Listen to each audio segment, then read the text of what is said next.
you have the child who's been abused, and you have the wife, and you have the family, and you have everybody involved, and you take everybody and you put them in a room and say, okay, now what? Well, some people are going to say kill him or her, and then some of the kids are going to say, I'm this and I'm that. Well, and they say, look, you have to understand that the need here is justice. That's one of the needs, and the other is the best for everybody involved. What's the best for everybody involved? Let me tell you something. Taking a man or a woman out of a house and throwing them in jail is not necessarily the best situation. It's not the best solution to the problem, and that's where the problem is. You say, well, you got to get that person out of the house. Look, maybe it'll never happen again. Maybe the person finally understood what was going on, and it'll never happen again, and they don't want to deal with the court system, and so everything's taken care of, and the man or woman didn't have to leave home, and the children still has two parents, and you've done what you should have done. So now we're standing here and telling you this is what you need to do. No, they don't. They don't, and they said they won't. You need to bring it to light, and you need to examine it, and you need to examine it from everybody's point of view.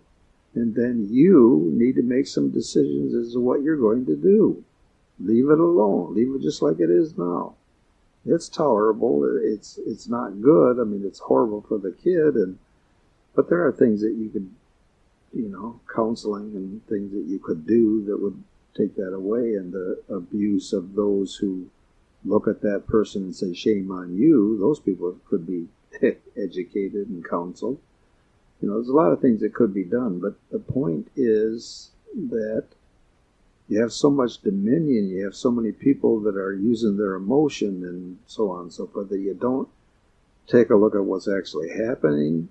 The 80% sexual abuse of children by people in the home or around the home related somehow. You don't want to hear that 80%, but from what we can tell, that seems to be the truth of it.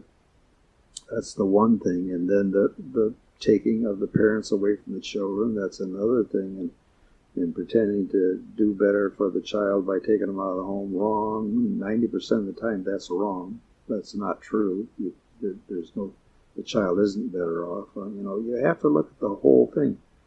So what did they say? They said, we could tell you exactly what to do. But we're not living where you're living in the monkey body that you're living in with the set of rules that you have in your country. And so you need to pull the whole thing out, get everybody together and get the emotions out of it and make some decisions. You, not us. And it's kind of strange that they certainly have made the decisions everywhere else, but they say, no, we could tell you what you should do, but that's not relevant to what you could do or would do. And they'd rather see you do what you can do than what you should do, because what you should do, you won't do. So, okay, they're not going to deal with that. Kind of interesting. That's one of the areas they're not going to deal with. But anyway, they say, okay, give a ring or a pin and a new set of rules, and gather those that are friends or relatives, have a ceremony, educate the adults, get the child into teenage years with a ceremony, and do the same thing as you pass into adulthood. And so now you're an adult and you can wear a ring or a pin because you're an adult. And when you got gray hair, I was going to say some things, but I won't. When you get older and it's obvious that you're an adult, you can take the pin off. I mean, maybe everybody that hits 40 is still allowed to take the pin off, or 30, I don't know. But you get the point. If you look young, I mean, there are some people that at 30, they look so dang young that it's kind of hard to tell, so they got to leave their pin on. It's one of those social things that you can deal with.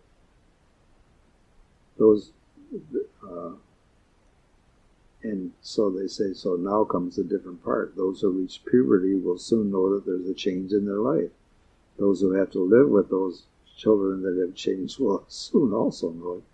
There becomes more noise, more fights, more disobedience, more commotion, more emotion, more disruption in the home. These are all the result of a child's change in body chemistry. If we were honest with ourselves, we would see that most teenagers don't have a place in our society which accepts their condition with understanding. And that's what they said, and they say it over and over again. You don't understand what it's like to be I would say, you don't understand what it's like to be a teenager. Well, you don't. By the time you hit 30 or 40, you've forgotten that horrible time because it's over with. But, if you can bend your memory a little bit and go back, was there any place for you in society? Absolutely not. You just struggled through it. There was no place. So they say, let's go over this part with honesty and see what we can see if we can find something different than what we're told that we should have to do. A teenager likes loud music, noise, action, danger, romance, experimentation with alcohol, experimentation with drugs, experimentation with sex, experimentation with speed and authority, thrill of discovering himself or herself. Where can this teenager be involved in all this in our society? They absolutely can't, you say. So does the church say that. So does the school system say that. So do our laws say that. So does the general populace say that. Thus, it doesn't happen because we forbid it. None of those things happen, right? Wrong as usual, wrong. As usual, we hide our eyes and ears and even our nose in an attempt to become unaware of their activities. And looking at the now and seeing with true eyes, we see them doing all of those above with no supervision. They say, come on. They are doing loud music. There are noise, there's action, there's danger, there's romance, there's experimentation with all those things. It's going on. And guess what? They're hiding it from you, and you're hiding it from yourself. What's wrong with us? How can we allow that atrocity to continue? Who or what requires us to give our children into the world with no help and no immediate direction just because they have become teenagers? Again, the church must take most of the blame, and again, we must point to the possibility that the church is... And they stop there and they say, oh, well, Book 5 again. So... you get to the point where you really want to read Book 5. And one of the things, the problem is that you have all of this and it's really good stuff. And it really makes sense. And, it's things that you could actually put into effect in all of Book 4. You put all of this into effect and it would work. And people could understand. The people that are fighting it, you're going to say, hey, why are you fighting this? Are you one of those overchargers? Have you got a hidden agenda that you don't like? Do you like messing with teenagers or young kids? What's stopping you from making these things happen? Because the common person in the United States is the average person is they're smart enough to not be terribly politically involved because it doesn't work. They kind of live their own life. They try to deal with what they got to deal with, and they do the best that they can, but they're fairly, when you look at, this country had a hurricane come through, we're right there. We're trying to help. The people are good. They get so frustrated because the 2% of rotten son of a guns out there are in the news. And all the good people that are just minding their own business and doing what they can, the best that they can do, because you're not allowed to do a lot of things to be good. Most of the things that you are allowed to do are bad. So these average people, they're going to take a look at all this stuff in Book 4 and say, that makes sense. Why aren't we doing this? But what was the point? The point was, what about Book 5? Book 5 is so true, but so radical compared to what you know now that they would wait and say, take away advertisement for a year and start waking up. then maybe book 5 could come into your life, maybe 10 years from now. Well, because the truth that they're given in book 5, or they've offered to give you a hint at, is something that you just flat out can't accept at this point in time. And they say, well, okay, we're not going to give it to you. You're not going to accept it. So you understand what they're saying then. Oh, well, book 5 again. So they say we reject the concept that all things a teenager needs to learn about the above subjects must be taught by those who have other than your son's or daughter's best interest or even education at heart. What do they say? Let them go on. Those who now teach your child as he or she becomes a teenager, their peers, have at best curiosity and love in their heart, and at worst lust and evil and dominion in their heart, and it is they who do the most teaching. They say, come on, in brackets, come on, you as a parent protect them until they go to college. Then they are supposed to be an adult, but in truth most are not even close. They are then no longer protected, and the older, who prey on them, get their chance to get what they want. What is the matter with you? What is wrong with you? Forgive us if we castigate a bit, but you must see it from our eyes to know why we would take such a different path with teenagers. Do you truly believe that your child will be just the innocent 6-year-old and that kind of a thing into an adult? Poof! Poof! I'm an adult.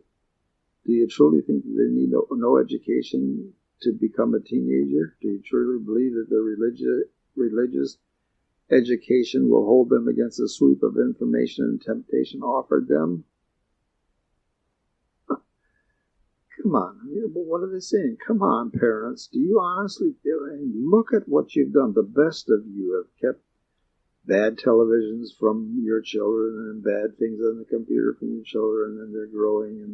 And somebody out there in society says, hey, come over here and take a look at this. And you say, you stay away from them. They're the devil. They're the devil's people. Well, okay, that works pretty good. And the child's scared to death of anybody that tries to tempt them. And you go on, and all of a sudden they go to college. And what happened? They're dumped. There's nobody there that's a parent to your child. They're dumped, and these seniors and juniors get to take a look at them and say, somebody to work our evil with. So they say that then, so you've got that, and you've basically not made them ready for that and the temptations that are offered them, and then on top of that you throw to them homework and chemical imbalance and social pressures and little valid guidance and no place for them to go, and when you do that, when they're under the pressure they're under and you don't let them do any of the things, there's no outlet for them. You'd almost expect suicides and breakdowns and runaways, but that doesn't happen, does it? You could almost expect drug addiction, alcohol addiction, death due to same, pregnancy, broken hearts, and broken lives. That doesn't happen, though, does it? Look at their lives. Now tell us that we don't need a change in their education. If you can, keep your eyes closed and your head in the sand and all that. Don't read on. Now they're blunt. They're just sticking it to you. You're telling me that you don't need a change with people that hit puberty. You honestly think that even though one of your children committed suicide and your 12-year-old girl is pregnant and blah blah blah, and if that isn't the case, you're so sophisticated, but your child's 16 and she's got a broken heart and she doesn't know what to do and she doesn't know who to talk to, and you understand? You've done nothing for them in that area, and one of the reasons that you don't is because you don't like them much anymore. They used to be so sweet and loving, and all of a sudden there's this chemical change and blah, blah. Okay, so they say, come on, get real. Come on, get real. There's a problem here that needs to be taken care of, and you haven't done it, and it can be. So let's see what they want to do. Those who can't agree those who can't see all this stuff, they Those who can't put their head in the sand and keep their eyes closed, they agree that we need a change. We need a change in the total education system of your child. And let's start with a 6-year-old and work our way up in age. From 6 years until they receive their pin or ring for the honor of reaching puberty, the system could remain pretty much the way it is now.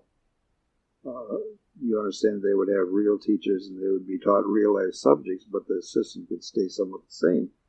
In other words, the child comes home, the child goes to school, the child comes home, that stays the same. Other than changes in the subject matter and perhaps an education based on a less competitive and less dominion type of education, that they're going to go right up into puberty, and they would see very little change in the education system.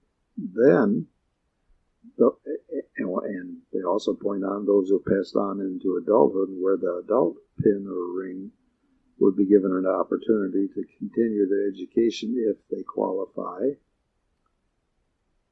They would still need help in the workplace, in relationships, in child raising, and expansion of the horizon.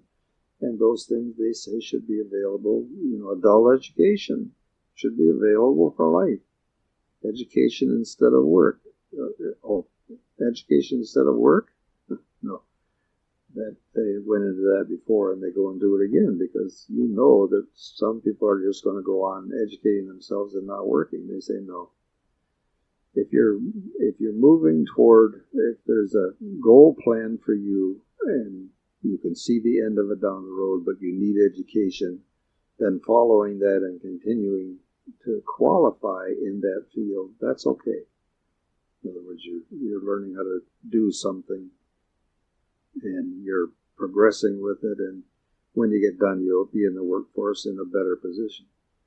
If it has become a game or a way out of work, then no. They say, no, that's not it. So you can't take this course and then take that course and then take this other course just so that you don't have to work. So they say there's always time after work for study and fun too, so you can see how you don't get out of work. And those who watch people play that game recognize it, and they're kind of angry about it, and so they put it into it and say, no, you can't do that. You can study to get a better job or get a better grip on what it is that you're going to do for your life, but you can't just study to study. They say put the money where it'll do us the most good, or at least have a chance of doing good. In other words, don't just let the person educate themselves to stay out of work.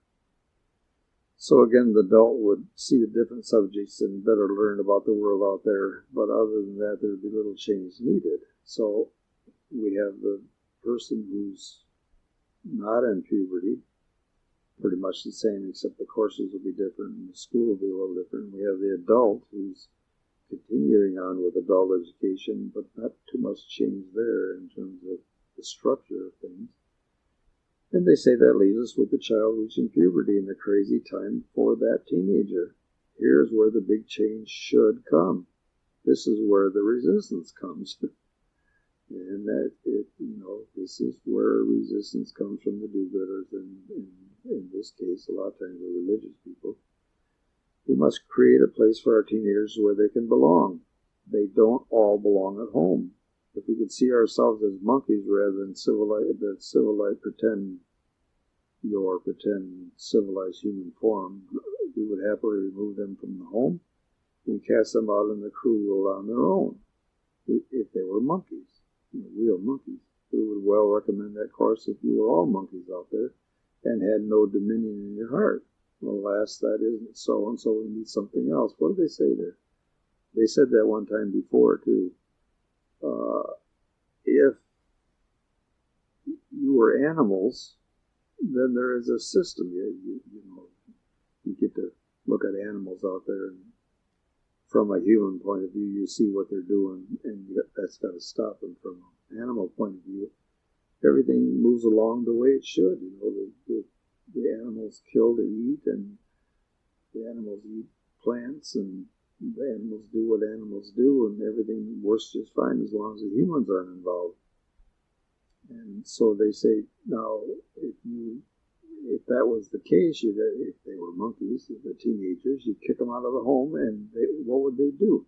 You see, the point that they're always making is there is a system for animals that get kicked out of their home. They don't get preyed upon by the other animals. They go out there and do their thing, and everything works out fine, and they become adults. Unfortunately, us who are supposed to be more civilized and mature, we can't do that because we're not. And they want you to, get a hold of that. You're not more mature. You're way less mature than monkeys in the sense that you would abuse and do abuse anybody who's vulnerable. And obviously in teenagers, about as vulnerable as you can get. And they say the problem is that we believe we're far removed from the animal world and have somehow become civilized and superior. To better understand the problem, let's change our thinking for a minute. Let's think of ourselves as a form of monkey and see it from that point of view. Now we aren't civilized. Now we must deal with the emotional pushes all animals must respond to. We have no logical brain to help us understand and think through emotional pushes. Now we must just respond to them. What did they say? They said, if you're an animal, you don't think. Not don't think, period, but don't think. Your activity is done by emotional pushes. And that's all in book 1, 2, and 3. So you said take a word for it there. So they say, okay, as we go on with this example of being a monkey, let's give you the concept behind the concept. We know the desire of the female monkey is to keep the baby safe. The male, on the other hand, is obligated by emotion to teach the baby to survive out there in the not-so-safe world. That means that the female would keep the baby in the cave safe from all harm. We're talking about monkeys. And the male, on the other hand, would drag the baby out and give it the experience needed to survive. For the male, the understanding would be that some would live and some would die, but learn they would. For the female, the understanding would be that she must keep the baby from harm's way as long as possible. But then the man's going to take over and get the monkey out of it. As you might guess, there will be a conflict in the normal home of the monkey. A resolution comes in form of a time clock, chemical time clock, that forces the baby, now looking much more like an adult, out of the safe home and into the world. That chemical is what causes so much turmoil in the teenage monkey.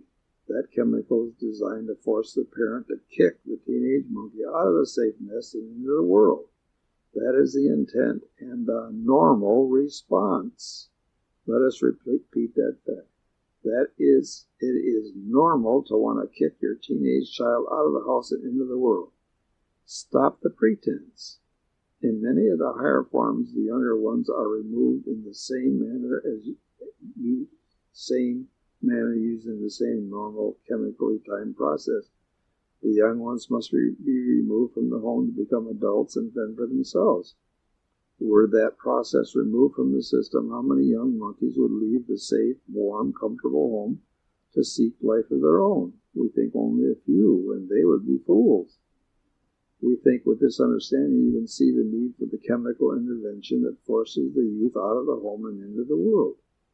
Of course, we humans are much more highly civilized and more developed than these mere monkeys. We now have control of all this and understand all this. We have devised civilized means of resolving this chemically induced problem, and our children flow smoothly from childhood to adulthood. The truth, and they ask, can you ever handle the truth? Can you ever see the obvious truth? The truth is that we've been lied to again. We are not all that civilized and above the monkey. In truth, in that area of handling teenagers, we are far from civilized and well below the monkey. In truth, we have allowed the female to rule in this area. That has caused the demand for safety above all else. Because we don't understand the purpose of the chemically induced aggravation in teenagers, and because of our arrogance in thinking that we're so far removed from animals, we keep our children safe. We don't give them a chance to learn to become adults by lessons to be found out in the real world. Then, when the chemical comes to full power and our children become unbearable, we dump them on society and say, take care of him or her. To add total insult to the system, we demand that society care for the child and adult in a safe and fair manner. Do you understand what they said?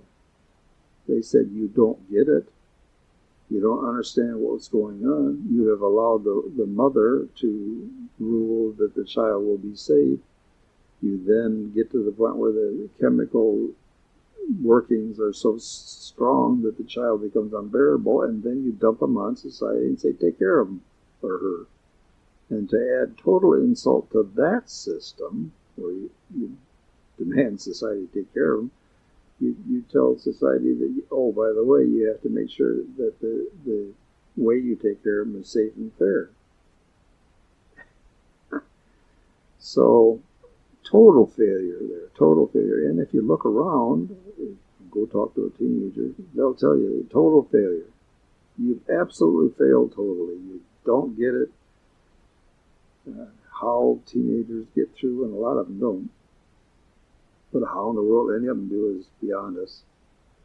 So, they say, and where's the noise, mess, rebellion, and other sort of chemically caused actions in those teenage years? They're in the home with you and other children who haven't made it to the teenage years yet. They're in a town or a city where no one can tolerate the noise and disruption. They're in the schools where there's no understanding of a teenager's needs and only the need to teach conformity and boredom. Where we made a place for the whole segment of our population who suffers from a severe reaction to a chemical produced by their own body and needs time to learn control of their almost involuntary responses to their environment. And in red quotes, they say, you have provided a living, unguided, no place else to go hell for them, and they thank you. Not. Yeah. So they say, and as we again and again must point out, the use of the present method of raising your youth gives those who love the taste of the blood of sheep much to feed on. The little and big atrocities generated by this present system is uncountable. We have the sweet young men and women who make themselves available to the minions of the fallen one to use and abuse at will. And why not? These were thrown out, cast aside, and left to destruction by those who should have loved them the most, their parents. You have thrown these teenagers out so that the sweet young teenagers will make themselves available to the minions of the fallen one to use and abuse at will. They want to paint the reality to you, and that's the reality. You just haven't seen this thing the way you should. That's what they're saying. Yeah, but we need to change it. And really, isn't that the key to it? You point your finger and you can say all this stuff, and basically the only reason that it's even discussed is so that you'll see it. And then when you see it, you say, okay, what are we supposed to do about it? So let's go on and see what they say. The atrocities are many and disgusting and allowed in the now system. There's unnecessary deaths, maiming, and caused by this abandonment of our youth when they need our direction the most. We have suicides, we have the drugs, we have the destruction of lives as the minions satiate their lust on them.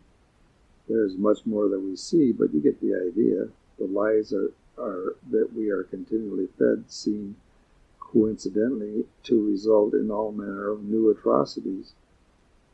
You know, what they say all the time, we'll just go over it again. Isn't it strange that the lies and the unnecessary atrocities always go hand in hand?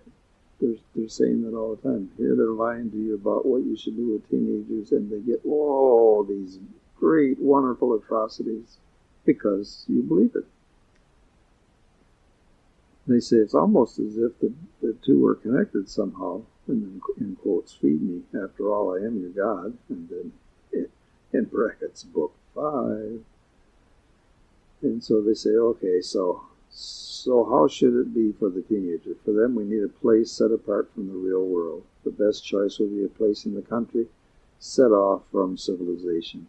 They would not be allowed to interact with the surrounding adults save when they went back home for a visit.